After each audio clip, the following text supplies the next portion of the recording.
اپنے جرم کا اعتراف کرتا ہوں، لیکن میرا جرم یہ نہیں کہ میں نے کسی کا خون کیا ہو.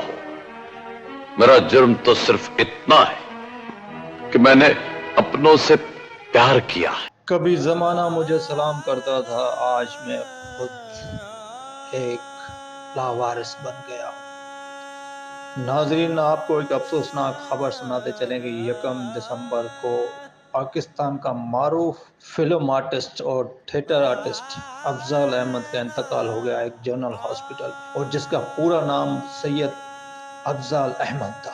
کرنے کے لیے اگر میں 2 قدم آگے بڑھ سکتا ہوں تو جنگی حکمت عملی کے تحت 4 قدم پیچھے بھی ہٹ سکتا ہوں. فتح شکست تو دونوں ساتھ ساتھ. وہ پنجاب کلچر کو دیکھتا رہا مگر کسی نے داد رسی نہیں کری. آخرکار وہ جنرل وارڈ لاہور ہاسپٹل میں انتقال کر گئے. انا اللہ و انا راجعون.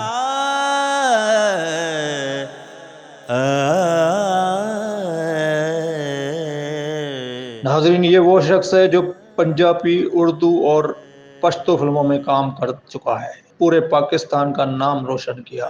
آج اس کی بے حسی دیکھ کے ہمیں رونا آتا ہے. اللہ اس کی مغفرت فرمائے اور جنت فردوس میں جگہ عطا فرمائے.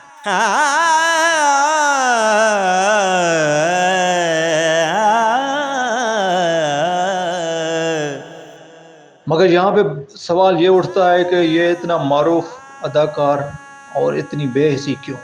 حالانکہ ان کی بے حسی نہیں ہے، بے حسی ان حکومت پنجاب کی ہے اور پنجاب کلچر ڈپارٹ کی ہے. ان لوگوں نے اپنے اسٹار کی قدر نہیں کرنا سیکھی ابھی تک. اگر یہ واقعہ سندھ میں ہوتا تو تہلکہ مچ جاتا، اردو میڈیا اس کو اٹھاتا، مگر اس کی ایک خبر بھی نہیں چلی. اللہ اس کو جنت فردوس میں جگہ نصیب فرمائے.